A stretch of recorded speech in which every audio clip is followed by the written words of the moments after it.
Hello, just a quick walkthrough for Painting 2 students and your projects that I'm asking you to complete. Like you may have heard, you do not have to finish the portrait this semester just because you might have that at school, and I don't know that they're going to let us get on campus to access that until maybe the end of the semester or even maybe into the summer. So, the first one, hopefully you can kind of get started on.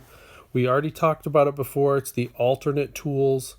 The idea is on a 16 by 20 canvas, you're going to go through and make some paintings, and you're going to start with using some tools that are not traditional painting tools. So a roller or a stick or something from that you find outside. It could be some random tool from your garage. It could be the edge of a piece of wood, or maybe you're going to cut out some special shape with a piece of paper and use that to get an edge. So I do think that Eric Jones does a good job of kind of keeping things kind of crazy and abstract. So he's got the skull, then he kind of paints over it quite a bit. He loses a lot of what was underneath there, and then in the end he comes back and kind of shows you the skull, pulls it back out of complete abstraction. He usually paints almost exclusively in acrylic.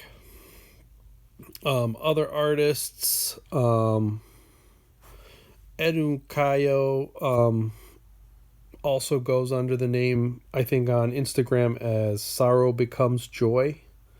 And he has a lot of fun. He's got a lot of little quick videos where he'll make some crazy faces with some paint smears and then turn it into something.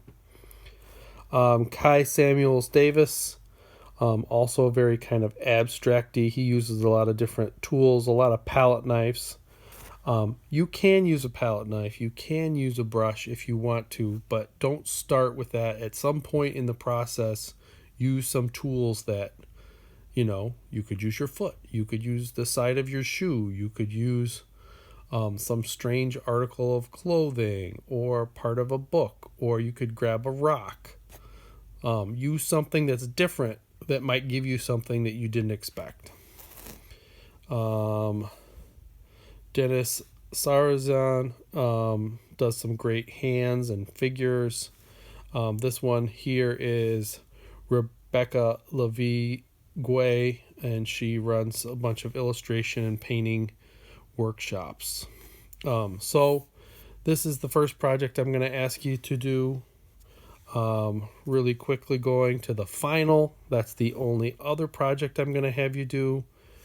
Ideally, what I'd like you to do is to maybe start right now, make some thumbnails, write a paragraph, let me know what you're thinking that you might try to do.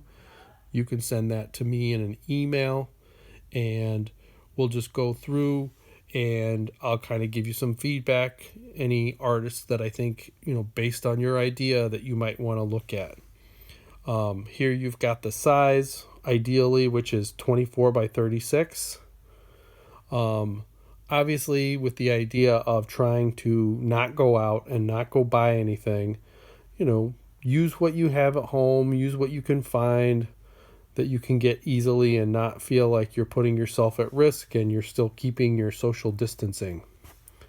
So these are some finals. You remember this one from last semester. This is one I think I did last year and never finished.